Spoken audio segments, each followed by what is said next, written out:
गुरुदेव कहते हैं कि जिन बातों से गुरु दुख पावे उन बातों को दूर भगावे।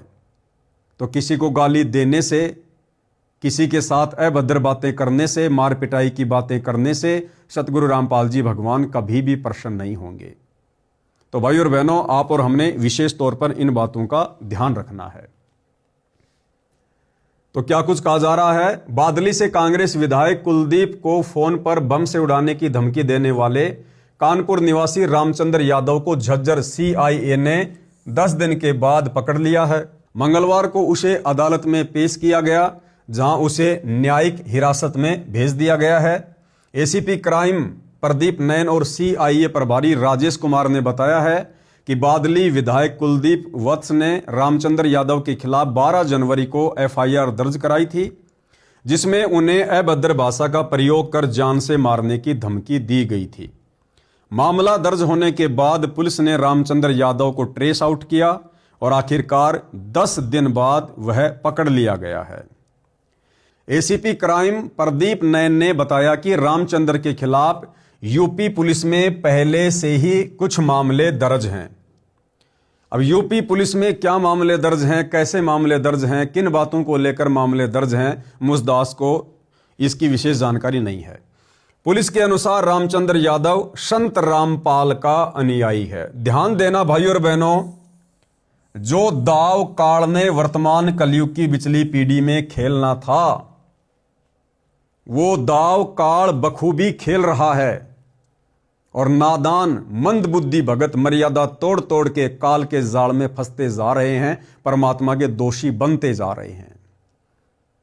और जिन विशेष बातों को लेकर सतगुरु रामपाल जी ने सन 1994 से आप और हमें समझाया है, आप और हम उन बातों पर ध्यान नहीं दे रहे हैं। भाई और बहनों, गुरुदेव भगवान हमें बार बार बताते हैं कि पुण्यात्माओं, ये कलयुग की बिचली पीढ़ी है, मोक्ष का प्राइम टाइम है और इस समय काल और दयाल ये 2 शक्तियां हैं। काल कौन है? ये ब्रह्मा विष्णु महेश का पिता है, दुर्गा का पति है, 21 ब्रह्मांड का नकली भगवान है, जिसने आप और हम सभी आत्माओं को यहां पर फंसा के रखा हुआ है। और दयाल कौन है? ये कबीर परमात्मा है, जो वर्तमान में सतगुरु रामपाल जी के नाम से धरती पर प्रकट हैं। काल क्या करेगा? काल पूरी कोशिश करेगा कि हम मर्यादाओं में रहकर भक्ति ना करें, हम किसी भी पॉइंट पर सतगुरु को नाराज कर दें, हम सतगुरु के दिल से नीचे गिर जाएं, नीचे उतर जाएं। क्योंकि परमेश्वर जी की वाणी है, जो काल को भली भांति पता है कि सतगुरु के दिल से उतरे वो शब्द बिहू ना होए, उसको काल घसीट ही राख सके ना कोई। यदि सतगुरु ने किसी बात से नाराज होकर अपने शिष्य को अनदेखा कर दिया, उसके बाद काल उस आत्मा को पकड़ लेता है, फिर उसे युगों युगों तक नहीं छोड़ता है। कभी लक 84 में जाएगा या तरह तरह के कष्ट भोगेगा। तो भाई और बहनों, जितना प्रयास वर्तमान समय में, इस भक्ति युग के समय में आत्माओं को यहीं पर फंसाए रखने के लिए, अपने जाल में बांधे रखने के लिए ये काल कर रहा है, उतना ही प्रयास सतगुरु रामपाल जी, ये दयाल, ये कबीर भगवान हम आत्माओं को अपना सत्य ज्ञान दे दे के, सत्संग कर करके, तत्व ज्ञान दे दे के, सृष्टि रचना सुना सुना के आप और हमें काल के जाल से बचाने के लाखों तरीके बता रहा है, समाधान बता रहा है। लेकिन हम मंद बुद्धि अपने गुरुदेव की बातों को हल्के में ले लेते हैं और हम हर बार काल को जिता देते हैं। तो यहां पर भी ऐसा ही हुआ भाई और बहनों, जो काल ने करवाना था वो काल ने करवा दिया। काल अपने षड्यंत्र में रामचंद्र यादव को लेकर सफल हुआ। क्या षड्यंत्र? काल चाहता है परम संत की बदनामी।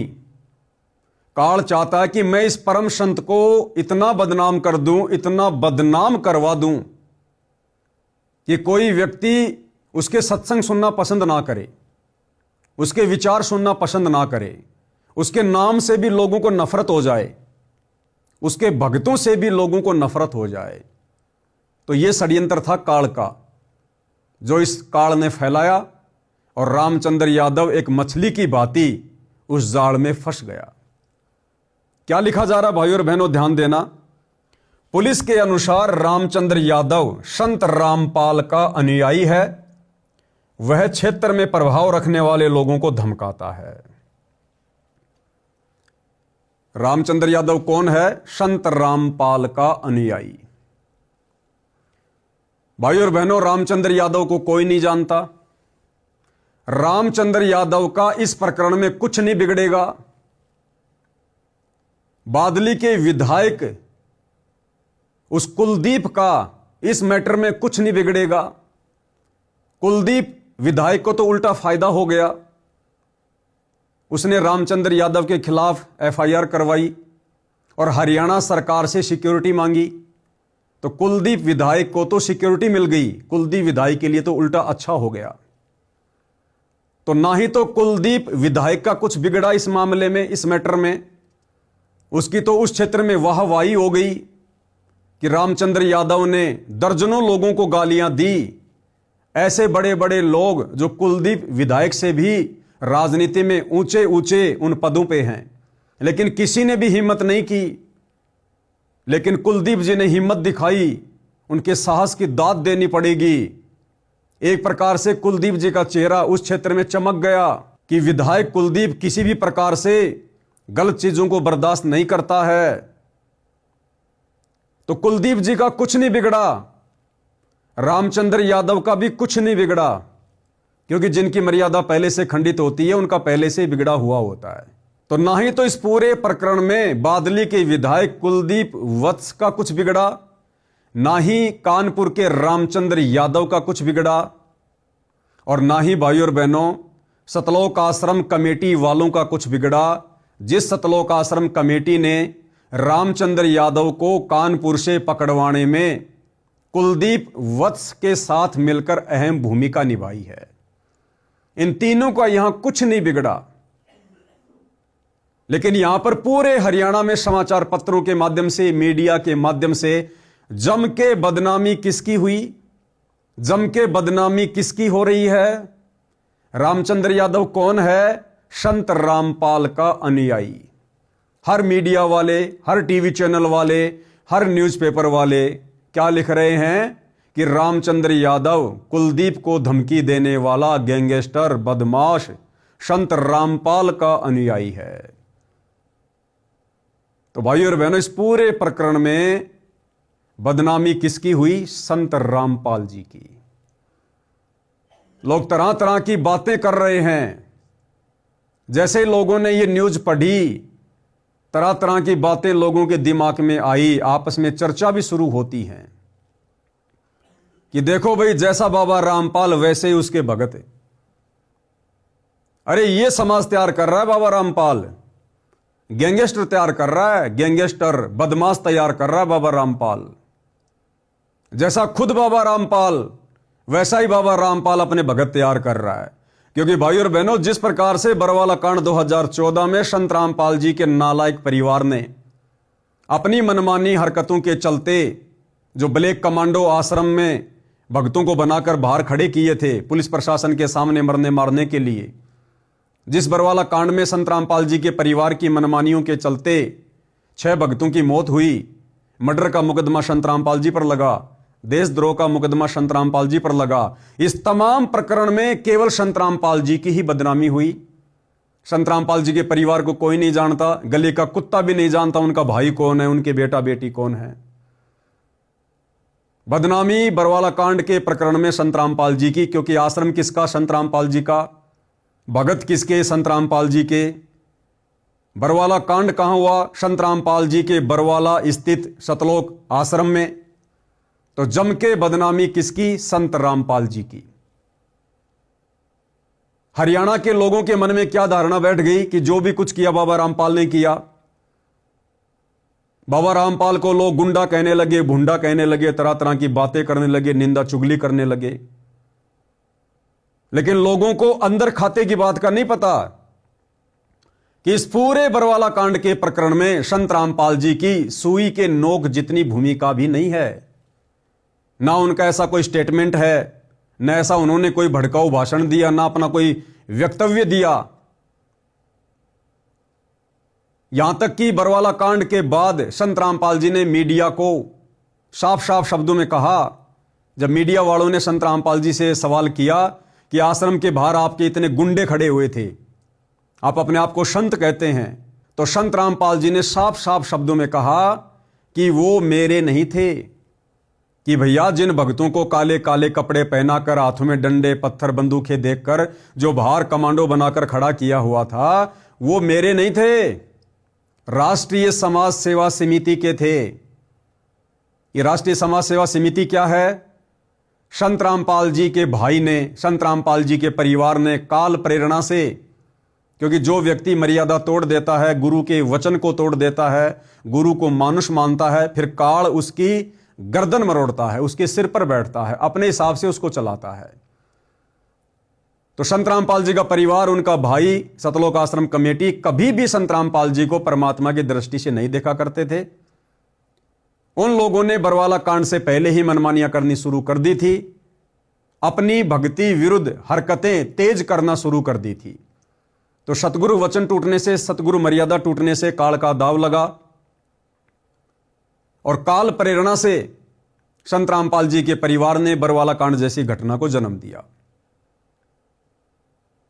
और संत रामपाल जी ने इसी विषय पर कहा कि यह राष्ट्रीय समाज सेवा समिति मेरी नहीं है। यानी 2010 में संत रामपाल जी के परिवार ने, उनके भाई ने 20-25 लोगों का एक समूह बनाया, जिसको राष्ट्रीय समाज सेवा समिति का नाम दिया गया, कि हमने आगे चलकर संत रामपाल जी के ऊपर जो मुकदमे लगे हुए हैं, हमने उन मुकदमों में क्या करना है, किस प्रकार से करना है, हमने संत रामपाल जी को तारीख पर कोर्ट में जाने देना है या नहीं जाने देना है, हमने किस प्रकार से भक्तों को हैंडल करना है। तो ये टोटल जो भक्ति विरुद्ध कार्य थे, ये मनमानियां थी, ये काल प्रेरणा से संत रामपाल जी का परिवार करता आ रहा था। और संत रामपाल जी ने तो बरवाला कांड के बाद अभी आप जो वीडियो देखने जा रहे हैं, मीडिया को साफ साफ कहा है कि ये जो भी कुछ किया, ये राष्ट्रीय समाज सेवा समिति ने किया। राष्ट्रीय समाज सेवा समिति को हो चाहे सतलोक आश्रम मैनेजमेंट कमेटी को हो, बात एक ही है। तो संत रामपाल जी ने तो बिल्कुल साफ साफ कह दिया था कि मैंने कोई कमांडो नहीं बनाया, मैंने कोई समिति नहीं बनाई। जो भी किया, जो भी लोग वहां पर कमांडो बने हुए थे, राष्ट्रीय समाज सेवा समिति के थे। मीडिया वालों ने कहा कि बाबा समिति भी तो आप ही की है। संत रामपाल जी ने बिल्कुल खारिज कर दिया कि नहीं, समिति मेरी नहीं है। एक बार छोटा सा उनका इंटरव्यू देख लीजिए। आपके ऊपर इतने इल्जाम है सर, आपके ऊपर इतने इल्जाम झूठे कैसे हैं आपके ऊपर? आपके गुंडे इतने खड़े थे वहाँ पे, हजारों आदमी हरियाणा पुलिस से। मेरे नीचे राष्ट्रीय समाज सेवा समिति नहीं तो आपकी समिति है। अरे आपकी समिति है बाबा।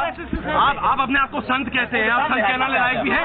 आप आपसे भी जवाब दीजिए। आपके वहाँ इतनी फोर्स, इतने गुंडे, इतने आदमी खड़ी है हरियाणा पुलिस के ऊपर। तो भाई और बहनों, जिस प्रकार से संत रामपाल जी ने अपनी वीडियो में कहा कि समिति मेरी नहीं है, ना मैंने कोई कमांडो बनाए। अब यदि समिति संत रामपाल जी की नहीं है, तो समिति में जितने भी लोग थे वो भला संत रामपाल जी के कैसे हुए? अर्थात संत रामपाल जी के परिवार ने, मुख्य भक्तों ने बरवाला कांड में अपनी अहम भूमिका अदा की इस घटना को जन्म देने में। और इस पूरे प्रकरण में जम के बदनामी किसकी हुई? संत रामपाल जी की। निर्दोष होते हुए सारे मुकदमे अपने ऊपर लेकर पिछले 11 वर्षों से जेल कौन काट रहे हैं? संत रामपाल जी। ठीक वही कार्य बादली के विधायक कुलदीप जी को गालियां देकर या अन्य लोगों को गालियां देकर रामचंद्र यादव ने किया। यानी काल के कार्य को ही ये लोग आगे बढ़ा रहे हैं। यहां रामचंद्र जी को कोई नहीं जानता। कुछ दिन जेल में रह के आएगा, वापस अपने घर चला जाएगा, दुनिया भूल जाएगी कौन रामचंद्र, क्या मैटर। कुलदीप विधायक, इस मैटर को भी लोग भूल जाएंगे। सतलोक आश्रम मैनेजमेंट कमेटी ने क्या किया, क्या नहीं किया, लोग भूल जाएंगे। लेकिन जम के बदनामी काल ने किसकी करवाई? संत रामपाल जी की। गालियां किसको दिलवाई? संत रामपाल जी को। तो भाई और बहनों, काल जो चाहता था वो कार्य रामचंद्र जी के माध्यम से उसने किया, वर्तमान में सतलोक आश्रम कमेटी के माध्यम से कर रहा है। तो जिस प्रकार से ये सतलोक आश्रम मैनेजमेंट हरियाणा, संत रामपाल जी का परिवार और रामचंद्र जैसे भगत जो मर्यादा तोड़कर कुछ भी अनाप शनाप बोलते हैं, जो काल को मौका दे रहे हैं, आप और हम साथ संगति से जुड़े सत्सेवक भाई बहनों ने इस अग्नि परीक्षा के समय में एक एक कदम फूंक फूंक के रखना है। हमारे किसी भी वक्तव्य से, हमारे किसी भी शब्द से, हमारी किसी भी कार्य प्रणाली से यदि हमारे पूज्य गुरुदेव सतगुरु रामपाल जी, परमेश्वर जी के नाम के ऊपर बदनामी का छींटा लगता है तो आप और हम परमेश्वर के महादोषी बनते हैं। फिर हम उम्मीद ना करें कि इस कलयुग की पिछली पीढ़ी में हमारा मोक्ष हो जाएगा। तो ये बात भाई और बहनों आप और हमने विशेष तौर पर ध्यान रखनी है। ऐसी गलतियां आप और हमने इन घटनाओं से सबक लेकर, शिक्षा लेकर निकट भविष्य में दोहराने से बचना है। साथ संगति का मतलब यही है कि हर पॉइंट पर हम सजग रहें, सावधान रहें। ये काल कहां कहां और कैसे कैसे, किन किन घटनाओं के माध्यम से भगत की मर्यादा तुड़वाएगा, सतगुरु के दिल से भगत को नीचे गिराएगा, क्या क्या जाल फैलाएगा, क्या क्या सूक्ष्म चाल चलेगा। ये सात संगतियां परमात्मा ने इसीलिए शुरू करवाई है कि हम एक एक पॉइंट पर बहुत गहनता से विचार करें कि दुनिया हमें नहीं जानती, बदनामी हमारे गुरु की होगी।